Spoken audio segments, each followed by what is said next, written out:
Bonjour tout le monde en ce mardi 6 décembre. Bienvenue sur le Facebook Live de À la Coupe. C'est NDS midi comme on se voit à tous les mardis. J'espère que vous allez bien.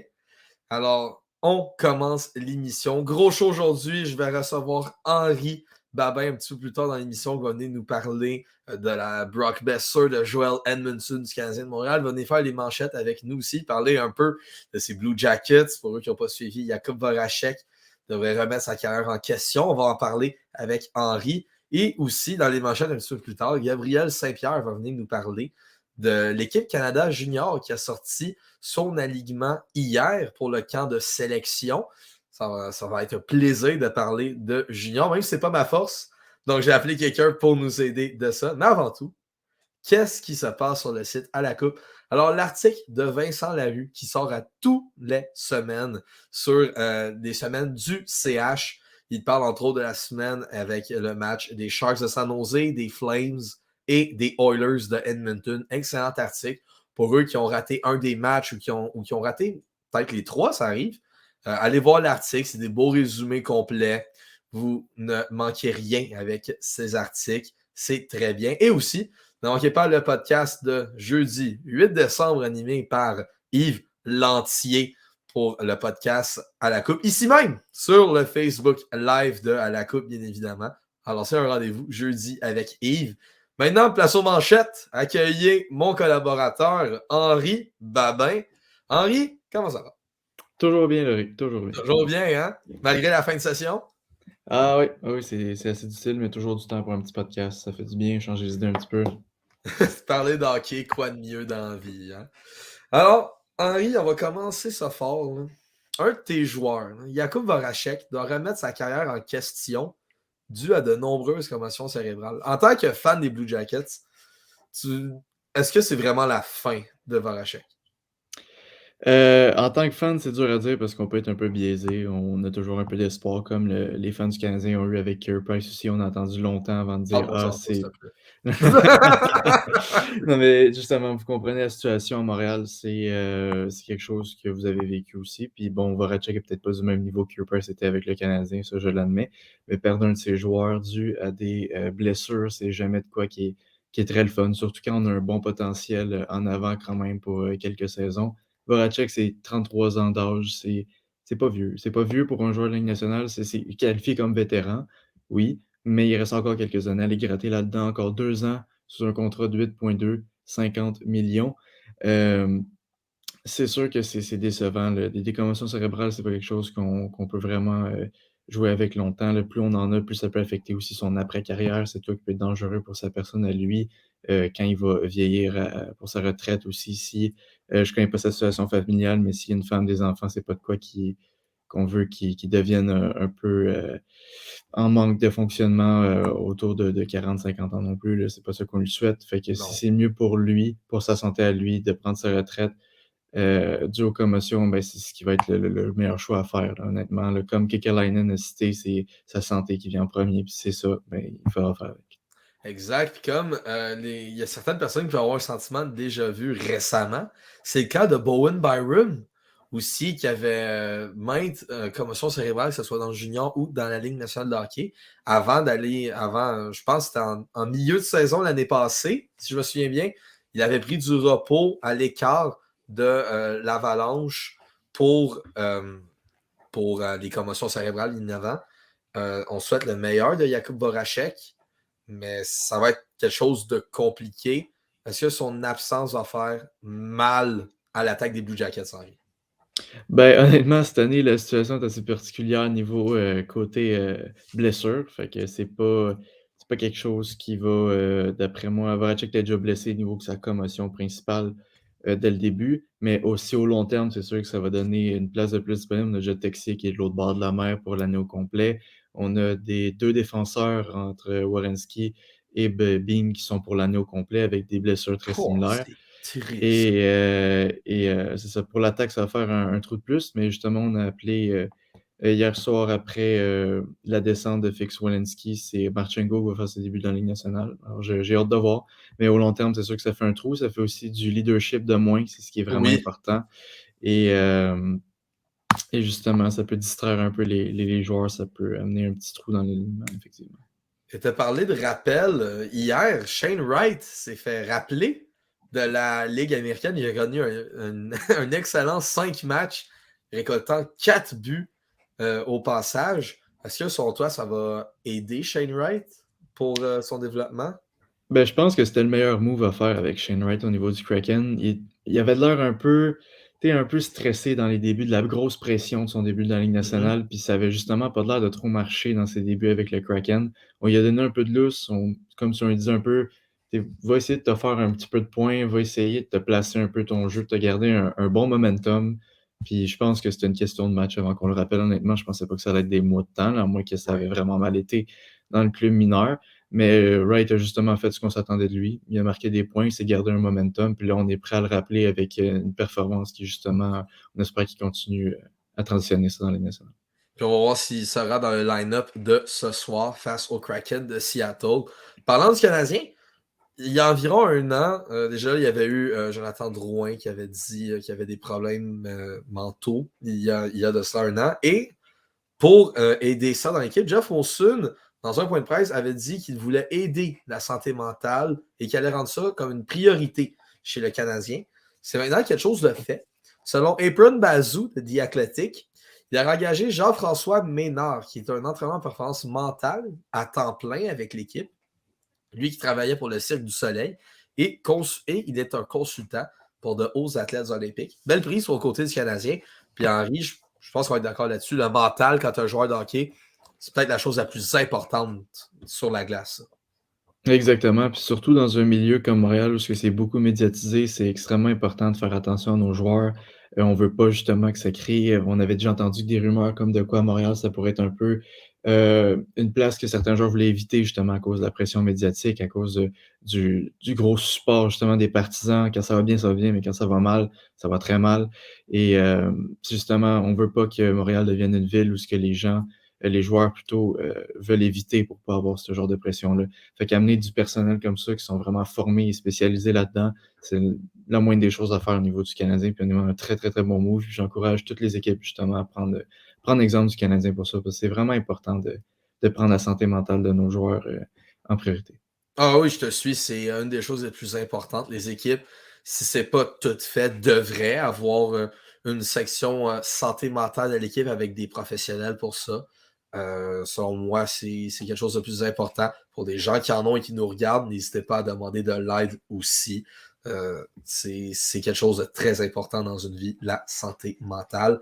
Henri, dans pas long, on va parler de Brock Besser, qui a été autorisé à parler à quelques équipes. Mais avant, hier dans la journée, l'analyste Zach Bodenstein de City News Toronto lançait la rumeur que le jeune Owen Beck recevra une invitation d'équipe Canada Junior.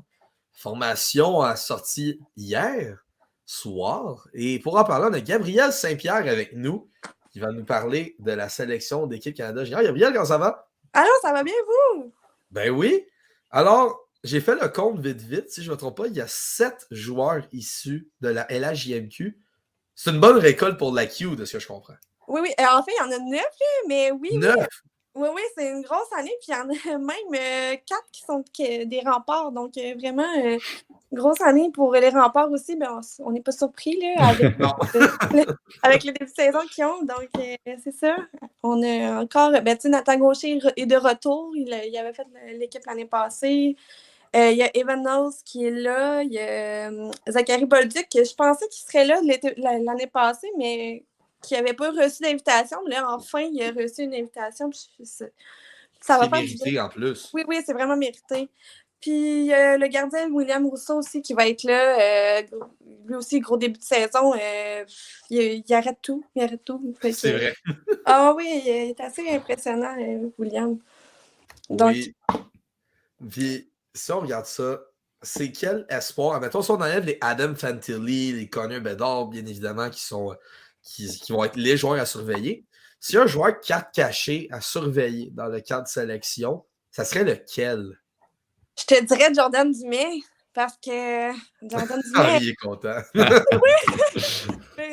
Dumais, écoute, c'est le meilleur pointeur depuis le début de la saison. Je suis plus sûre exactement, mais il y avait environ 6 buts, je crois. Je vais te dire ça vite fait. Là. Il y a 19 buts et 35 à mention d'aide depuis le début de la saison. Il y a 25 parties jouées. Puis même Alexandre Doucet, qui est en deuxième position dans le classement des meilleurs marqueurs, etc., des meilleurs pointeurs, ben, il y a 29 parties de jouées. Donc, puis il est plus bas que Dumais. Fait qu'on s'entend que Dumais, c'est un gros joueur. Là.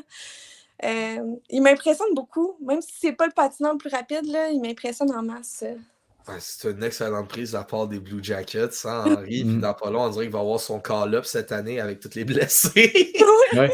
Mais ce qui est beau à voir, c'est que c'est plein de gars de la Q qui peuvent être pris. Puis c'est excellent de voir ça. Est-ce qu'on s'attend à voir tous ces Québécois-là faire l'équipe ou tu penses qu'il y en a un ou deux qui pourraient se faire couper dans le camp? Ben, je pense que honnêtement, ils ont tous une des grosses chances d'être là. Ok. Tyson Haynes, qui est un excellent défenseur. Je suis vraiment contente aussi qu'il y ait eu une invitation. Je pensais pas le voir là, mais je suis pas étonnée non plus.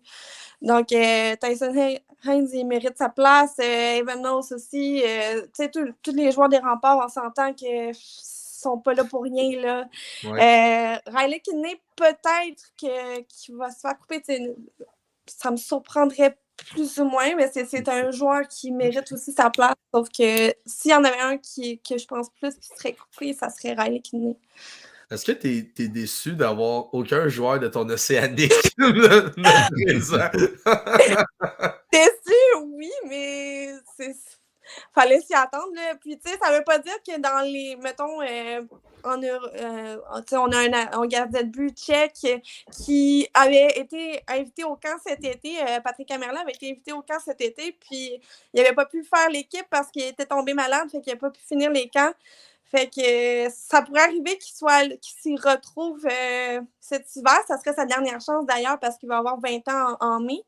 Mais c'est ça, on sait jamais. Il peut y avoir des joueurs qui aillent dans d'autres équipes que l'équipe Canada, mais oui, c'est sûr que je suis un peu déçue. Et pour revenir à l'équipe Canada, il y a un joueur de la JMQ qui ne figure pas là, qui est très surprenant, c'est Malatesta, des Remparts de Québec. Est-ce que tu es capable d'expliquer pourquoi il n'a pas reçu d'invitation? Honnêtement, c'est probablement parce que il voulait aussi inviter d'autres mondes que Québec aussi, là. Mais il y en a 4 quand même, là. Mais Malatesta, c'est vraiment une grosse surprise pour moi aussi qu'il ne soit pas là. Je pense que c'est probablement parce qu'il voyait plus de potentiel il voyait pas assez de potentiel en lui, même si c'est un gros joueur. C'est vraiment... j'arrive pas à l'expliquer moi non plus. Je suis vraiment étonnée, mais bon, faut croire qu'ils n'ont pas vu la lueur qu'on voit, nous. Probablement parce qu'il voulait moins de joueurs de Québec aussi. Il voulait pas faire l'équipe Québec non plus. C'est plus l'équipe Canada, c'est l'équipe Rempart, là, rendu là. Avec un petit Connor Bedard, on dirait pas non du côté des Remparts. Et finalement, l'assistant coach, Stéphane Julien, a été nommé sur l'équipe d'entraîneurs d'équipe Canada Junior. Est-ce une bonne prise ou quelqu'un aurait pu prendre cette place-là? Ben, je crois que quelqu'un aurait pu prendre cette place-là parce qu'on s'entend, Drummondville l'a congédié il y a comme 3 semaines. Là. Pas Stéphane Julien, qu'est-ce que je dis là? Sherbrooke, avec Sherbrooke, mais je me suis mêlée dans mes personnes. Mais oui, Stéphane Julien, très bonne prise.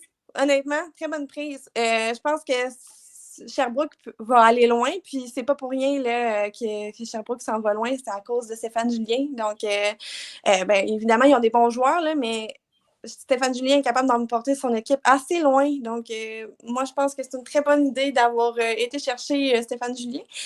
Est-ce qu'il aurait pu prendre une meilleure personne que ça? L'avenir nous le dira, mais je pense que c'est une bonne prise pour l'équipe Canada.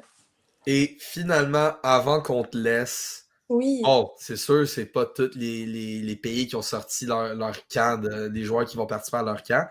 Mais regardez ça, là, vite. Tes attentes envers le Canada sont où? Est-ce que c'est une médaille d'or ou c'est un flop? Ou peut-être un petit peu plus bas? C'est quoi tes attentes pour l'équipe Canada Junior à regarder l'alignement? Ben, honnêtement, je pense qu'on a un très bel alignement cette année. Là.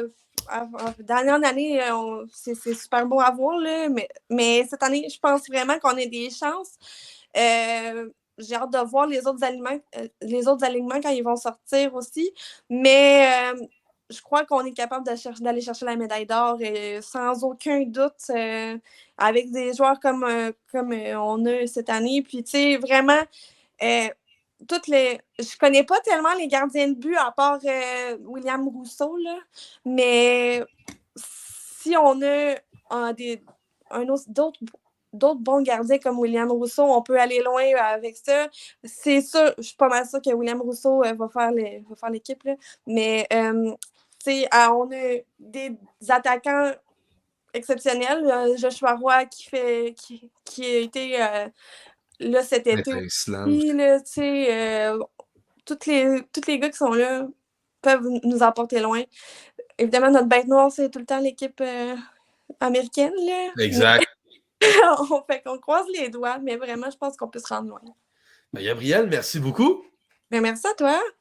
On se reparle plus tard ou à quelque part. Alors, c'était Gabriel Saint-Pierre de À la Coupe. Vous pouvez lire ses articles sur la LHJMQ sur le site de alacoupe.ca. Henri, je pense qu'on peut déjà deviner que le Canadien, dans ses espoirs, ce ne sera pas les seuls qui vont se présenter au championnat mondial junior. Non, effectivement, on s'attend à beaucoup, beaucoup de prestations. Moi, j'ai hâte de voir. C'est un tournoi que j'ai tout le temps hâte de voir. Et c'est ça, j'ai vraiment hâte. Puis surtout, il y a certains joueurs, par exemple, que je trouve qu'il manquent. Personnellement, que j'aurais aimé voir. Ah oui. Puis même de mon côté, en tant que fan des Blue Jackets, c'est même pas Malatesta qui m'était venu à la tête, ce qui est drôle. C'était Colesman et Dayton Matejchuk. 2 choix de première ronde, 2 défenseurs canadiens. 2 choix de première ronde dans les 2 dernières années. Et honnêtement, avoir une dizaine de défenseurs invités au camp environ, au moins une invitation. Pas obligé que ça soit pris dans l'équipe, mais au moins une invitation, j'aurais bien aimé. Je trouve ça un peu dommage. Puis aussi, Mathieu Savoie, que j'étais un peu étonné. Mais sinon, à part de ça, je pense que ça va être un tournoi très intéressant par rapport du Canada. Moi, s'il partit, j'ai hâte de voir Lane Hudson. Oui. Dans l'habit des États-Unis, malheureusement, mais voir l'étendue de son talent. Et petite question vite, en quelques secondes. Toi, Juraj Slafkovský, est-ce que tu l'envoies au championnat mondial junior? C'est très bonne question. Tu me prends au dépourvu. Honnêtement, il y a un bon momentum aussi avec le Canadien. C'est une très, très difficile décision, mais étant donné qu'il n'est peut-être pas un des pays top 3, je dirais, classé mondial, je pense que je le garderai à Montréal. Ah, tu garderais, toi? Je pense que je le garderai vu qu'il fait un excellent travail dernièrement. Mais c'est sûr que pour lui, ça serait une super de belle expérience. Puis je le souhaite. Tu vois, moi, je l'enverrais. Tant qu'à jouer sur un troisième trio, selon moi, on peut l'envoyer au championnat mondial.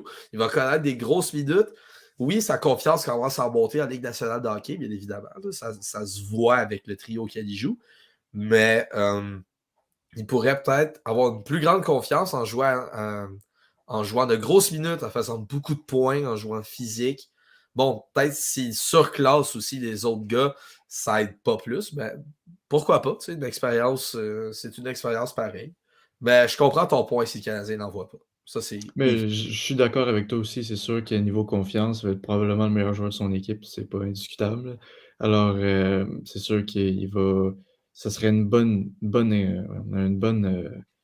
affaire pour lui, mettons, là, qu'il se présente là puis qu'il soit le gars sur qui on compte de son équipe pour une petite pression qui pourrait y faire du bien. Mettons.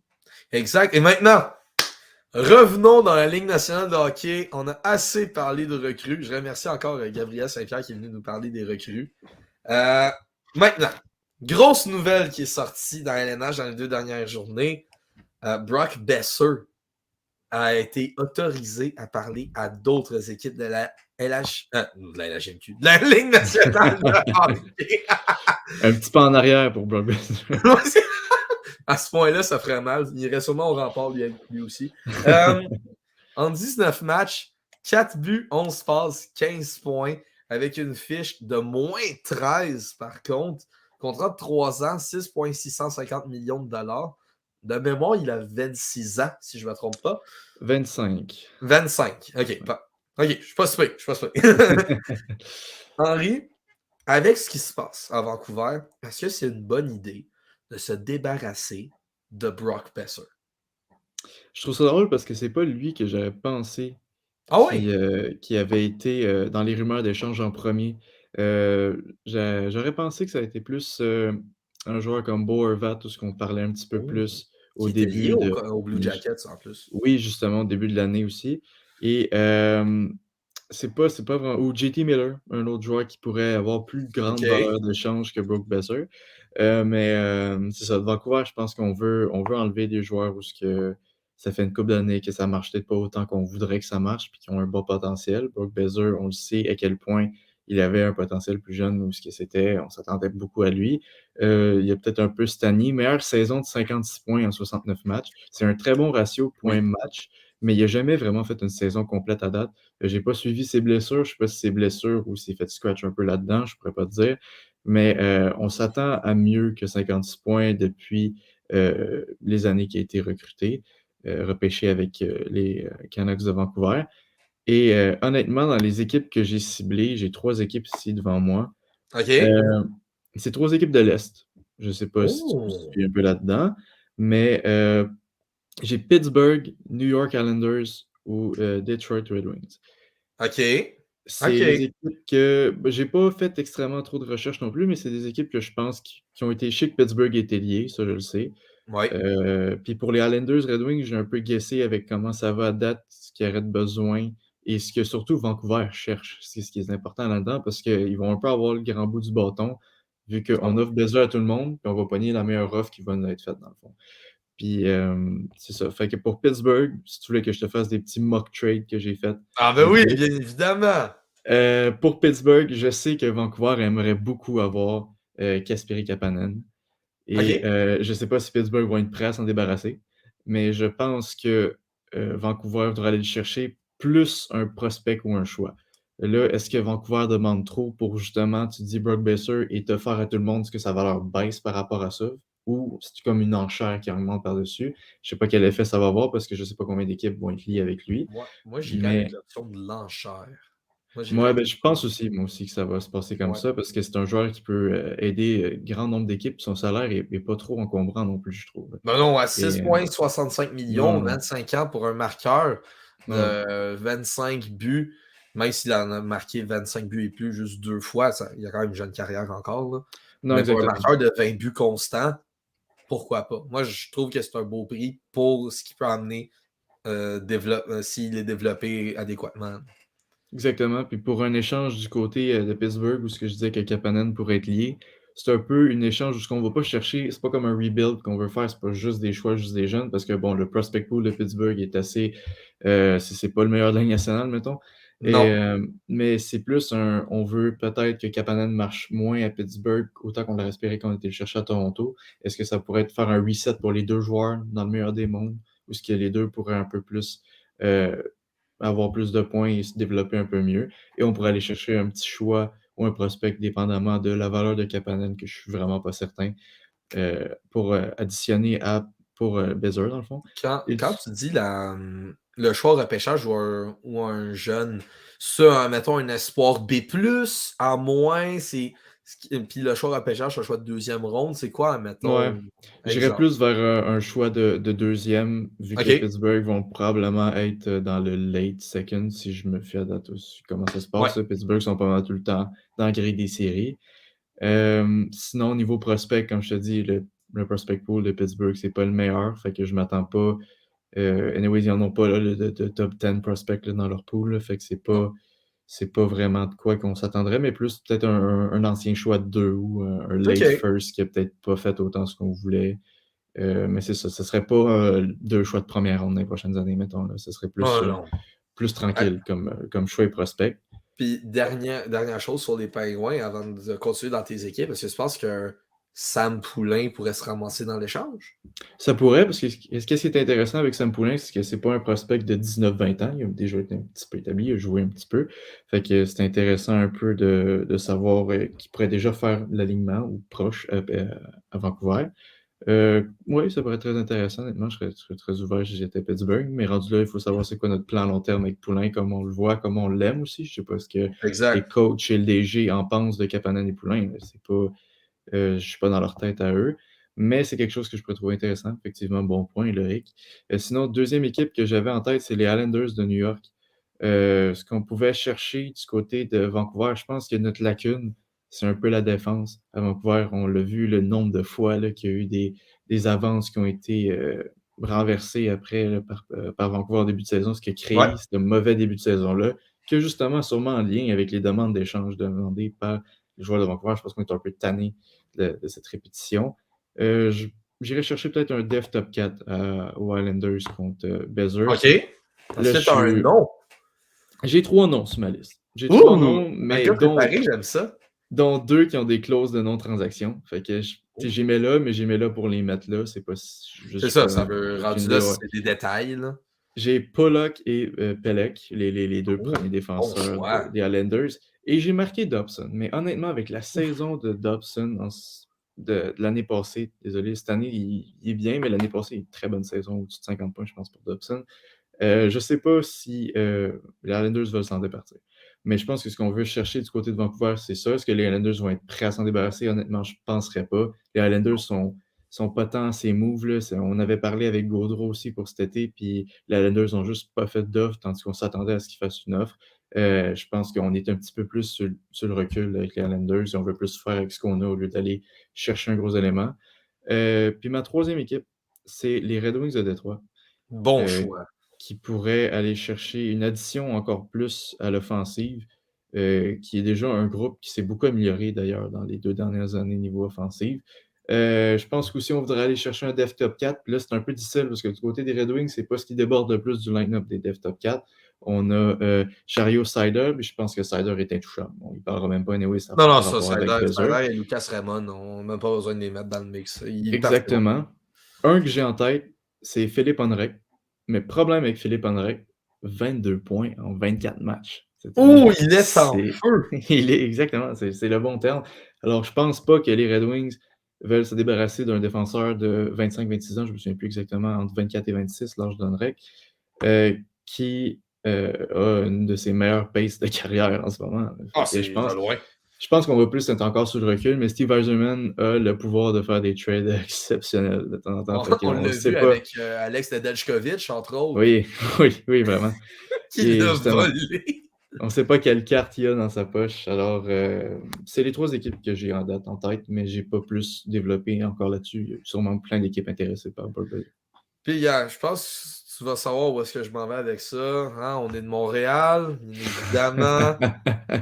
Crois-tu que le Canadien, parce que c'est sûr, il y en a qui vont se poser la question, eux qui nous regardent, crois-tu que le Canadien a une chance de mettre la main dessus? Excuse-moi si je te prends au dépourvu avec cette question-là, là, mais est-ce que tu crois que le Canadien a une chance? Et si Ben écoute, oui, quoi donner?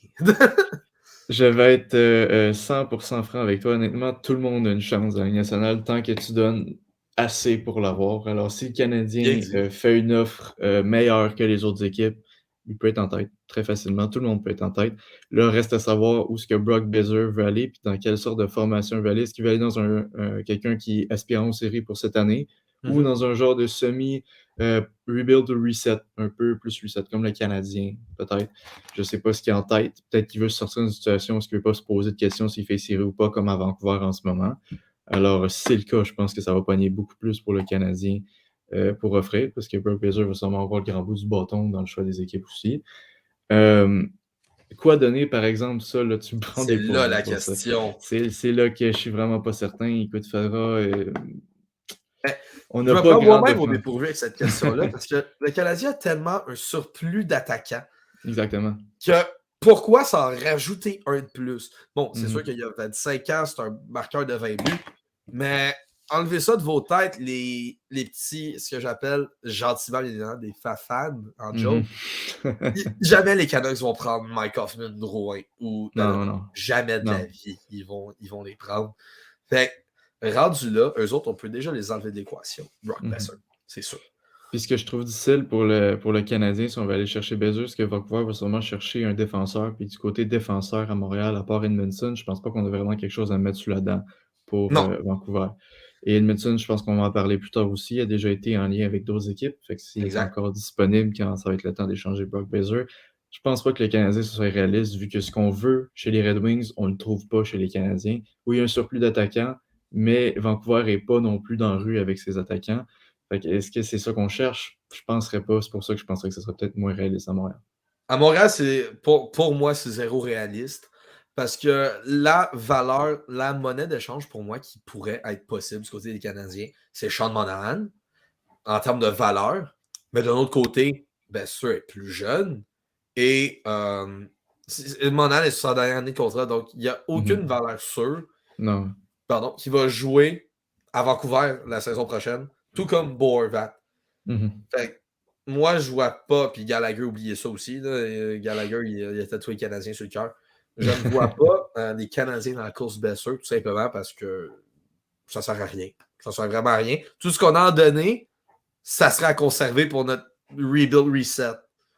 Donc, selon moi, non. Si je m'avance dans une équipe, parce que moi, j'en ai une en tête, on s'en est parlé durant la fin de semaine. J'ai les Sabres de Buffalo comme carte cachée dans un échange à la Brock Besser. Les Sabres, une bonne équipe. Bon, pas par le classement, mais une bonne jeune équipe qui fit dans les âges de Brock Besser. Ce qu'il faudrait donner du côté des Sabres de Buffalo, c'est un défenseur. Mais encore là, c'est vraiment la défense. C'est pas toutes les équipes qui peuvent se permettre de sacrifier un défenseur. Et les Sabres de Buffalo, selon moi, ne peuvent pas. Au contraire, ils en ont même besoin d'un. Ouais, exactement. Mais ça enlèverait, selon moi, une lourdeur sur les épaules à des Dylan Cousins et Tage Thompson pour produire dans l'alignement des Sabres de Buffalo, selon moi, du côté de Brock Besser. C'est sûr que ça serait. Oui, ce serait un beau fit. Ce serait un très beau fit à Buffalo, mais comme tu dis, je pense pas qu'on a ce qu'on cherche chez Vancouver à Buffalo. On a des très bons défenseurs, mais ils sont jeunes. Je pense pas qu'on veut échanger d'Allen ni Owen Power, qui est un premier choix overall. Là. Fait que je pense pas qu'on va chercher vraiment à se départir de ces joueurs-là qui pourraient plus intéresser les Canucks. Et pour moi, il y a une équipe qui est directement enlevée de la course par nos critères, bien évidemment, si on était le Jim Rutherford. Ça serait les Coyotes de Yves, selon moi. Ils prendraient le bord assez rapidement.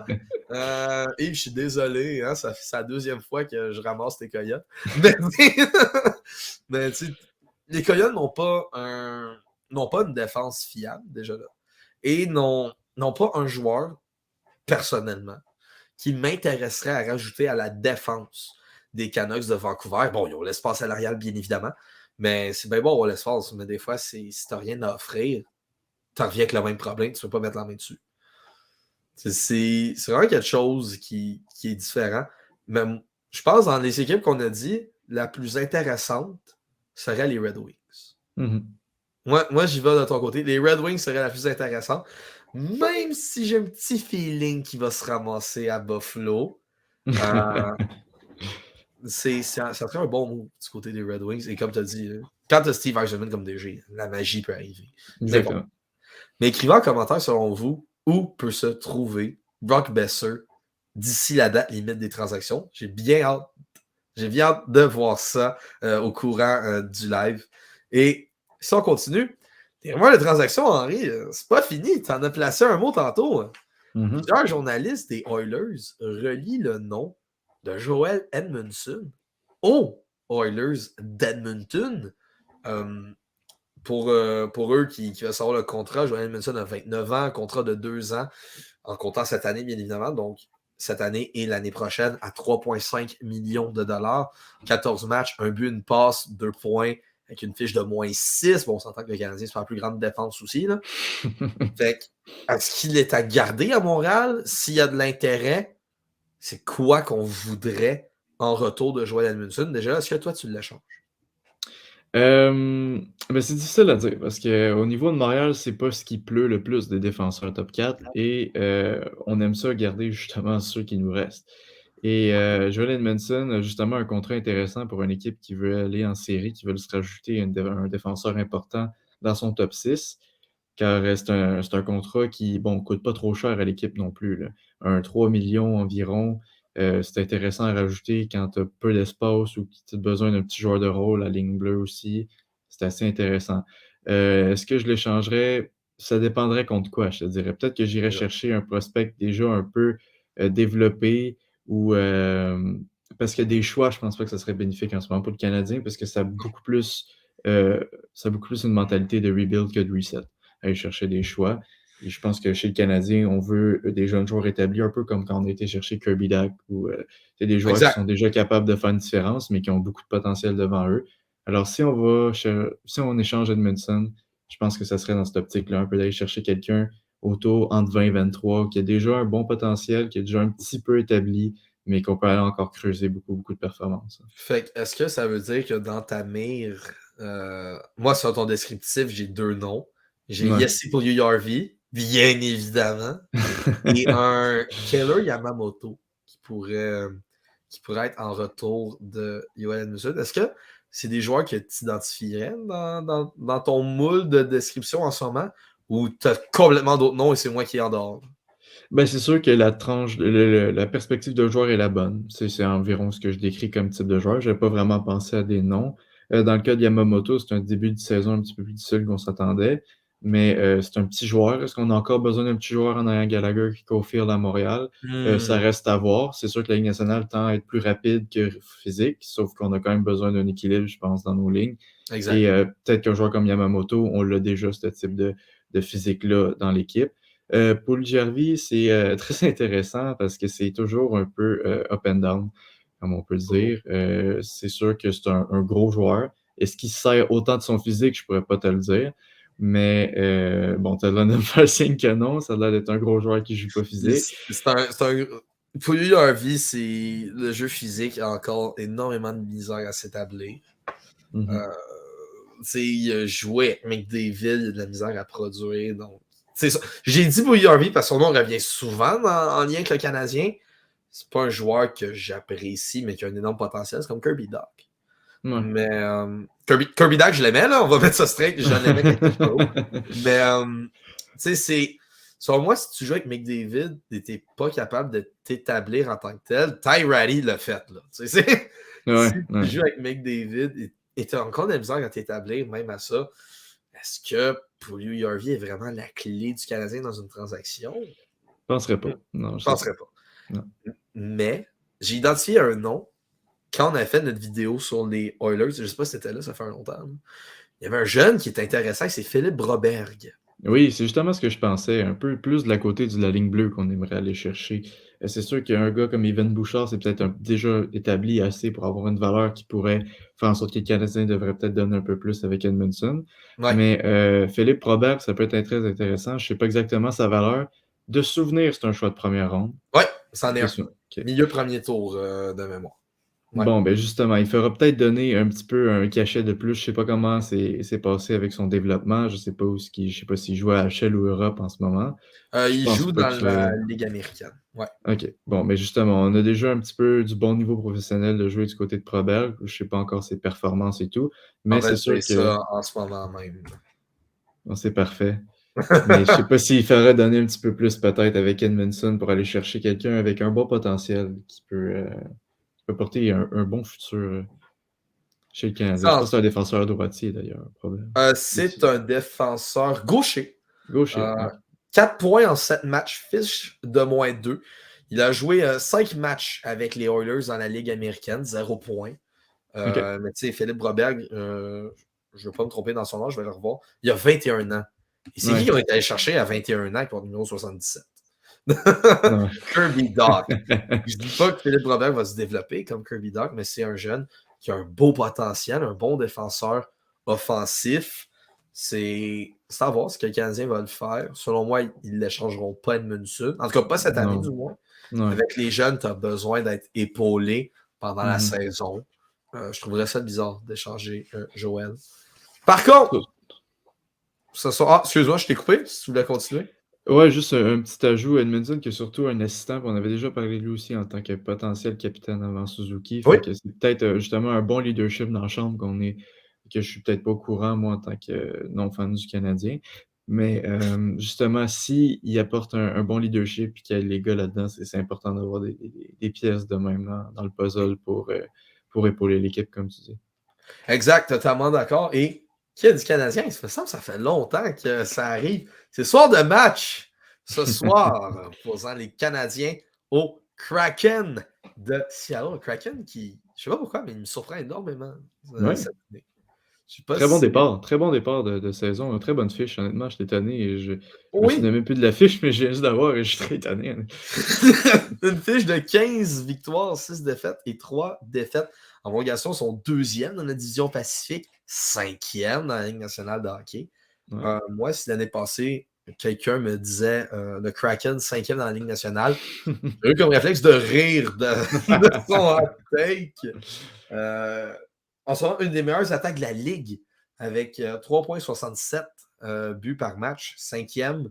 But contre par match, par contre, 3,13, 18e rang dans la Ligue nationale de hockey. Bon, c'est pas si pire, mais ça peut faire mieux.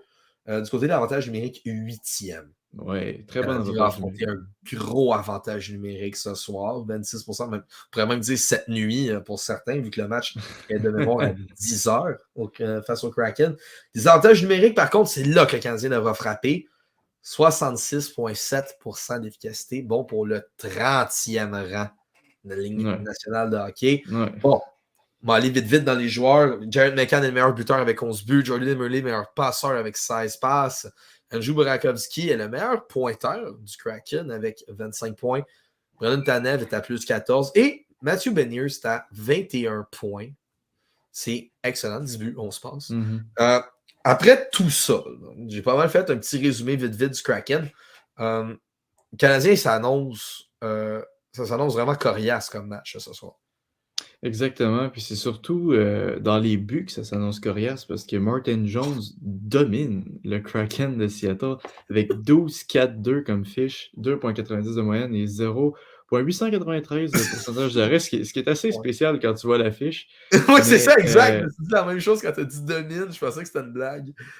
Ben, domine en termes de fiches, bon, c'est Oui. l'équipe qui fait le job, tant mieux pour lui, c'est des chiffres de plus, mais le pourcentage d'arrêt n'est pas représentatif de la fiche. Et Grubauer, son second, 2-2-1 comme fiche. C'est pas le principal, mettons. Martin Jones fait vraiment l'unanimité à Seattle. Et on s'attend à un gros match. Je ne sais pas si c'est la défensive qui fait beaucoup la job pour le Kraken. Mais ça va être. C'est des gros gars aussi. Ça va être solide comme match. Ça va être très solide. Ici, on regarde. Moi, regardez les statistiques des gardiens. On va avancer aux Canadiens tout de suite après. Pour moi, c'est simple. Tire au filet. Mm-hmm. Tire au filet, tire au filet. Si le Canadien fait en bas de 35 dans ce match-là, je vais être déçu. Je vais être très déçu. Très déçu. Et si on parle des Canadiens, vite, 12 victoires, 11 défaites, une défaite en prolongation, 21e dans la Ligue nationale de hockey. Bon, au fur et à mesure que je dis les statistiques à toutes les semaines, ça devient assez similaire. On a la 26e meilleure attaque de la Ligue à 2,79 buts par match. 23e en buts contre par match en défense, on est à 3,46. Avantage numérique, on est 28e à 17,8%. Et en désavantage numérique, on est 11e par contre, à 79,8%. Moi, cette statistique-là des avantages numériques me surprend. Me surprend énormément. Et dans les top joueurs, bon, Suzuki avec 13 buts, Dak avec 14, Nick Suzuki à 26 points, 13 buts, 13 passes, et Kovacevic est à plus 4, ce qui est ce que je pensais jamais qu'elle allait arriver. Kovacevic est le meilleur défenseur plus-minus du Canadien. À regarder ça, est-ce que tu t'attends à quoi du Canadien ce soir? Parce que regardez ça, l'attaque a de la misère. Oui, puis il faut contenir l'attaque adverse parce que dans les 5 derniers matchs, c'est 6 passes pour Eberle et 7 points pour Burakovsky, ce qui fait que ça va bien en ce moment. Ça va très bien en ce moment pour une des premières lignes du Kraken. Alors, est-ce que le Canadien va réussir à les contenir? Est-ce que c'est par un peu de chance, comme le match à Calgary, que les Canadiens vont réussir à se faufiler avec une victoire? Honnêtement, c'est le match qui va nous le dire. Ça se passe à la glace, comme on dit.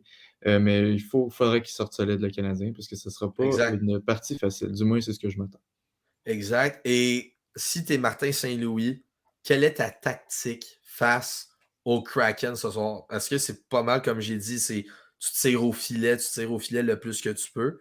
ou c'est une autre stratégie qui peut être différente là, de la mienne? Ben, j'irais avec quelque chose de pas mal similaire. Je pense qu'on peut pas s'attendre à des prouesses, exemplaires à la ligne bleue, ni dans les buts. C'est un peu spécial ces temps-ci. Bon, Montembeault est très, très bon. Allen, c'est une autre histoire. Ouais, Mais ça va dépendre un peu de comment le Canadien commence ce match. Je pense que le premier 10 minutes va en dire long sur ce match, justement. exact. Est-ce qu'on va pouvoir se fier sur la première ligne étincelante du Canadien avec Suzuki et Caulfield en pièce maîtresse, ou est-ce qu'on va essayer de jouer plus une trappe pour contenir la grosse attaque de feu dans ce moment de Seattle? Moi, j'irais avec une tactique où c'est comme tu dis un peu, on essaie d'amener le plus de rondelles au filet. Martin Jones a l'air de se fier sur son équipe pour gagner ses matchs. On va essayer de le déstabiliser dans les premières minutes pour voir si ça peut donner un avantage au Canadien pour la partie. Surtout que si l'on se fie au match d'hier soir face aux Canucks, c'était Samuel Montembeault dans les buts. Donc ce soir, c'est un Jake Allen qui prend le filet. Ça baisse mes attentes pour le match de ce soir. Allen s'est bien débrouillé contre les Flames. Contre les Oilers, c'était à retravailler. Si je me souviens bien, c'était lui qui a joué contre les Oilers. On va voir. Vite. Oui. Prédiction, buteur si t'en as envie. Qui gagne ce soir pour le match Canadien-Kraken? J'irais avec Allen dans les buts. Je pense que tu m'as changé un peu ma prédiction. C'est vrai, je me souvenais plus que Montembeault avait gaulé hier soir. Mais j'irais avec un 4-2 Seattle. OK.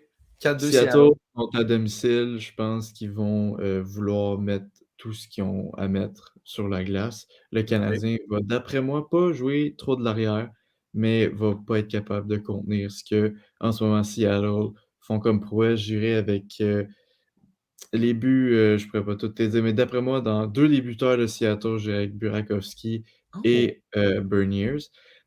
Pour du côté du Canadien, j'irai avec un petit safe, un Caulfield et on va y aller avec Monahan. OK, c'est bon ça. Wow, tu as fait 4 buteurs, je m'attendais pas à ça ce midi. Ce soir, selon moi, ce sera une victoire du Kraken par la marque de 4-1. Selon moi, le Canadien va juste être capable de... Ah non, qu'est-ce que je dis là? 4-3. 4-3. Prolongation. Victoire de 4-3 en prolongation du Kraken. Selon moi, le Canadien va être capable de les amener là. Jake Allen va jouer un match correct, selon moi. Le mieux qu'il puisse faire. C'est ça. Je ne compte pas mes attentes. Là. Mais ouais, c'est ça. Fait qu'un 4-3 en prolongation. Du côté des buteurs, j'y vais avec, du côté des Canadiens, j'ai envie de me mouiller un peu. Un David Savard. Savard pour marquer. Okay. Ben oui. On aime ça. Puis là, c'est plate.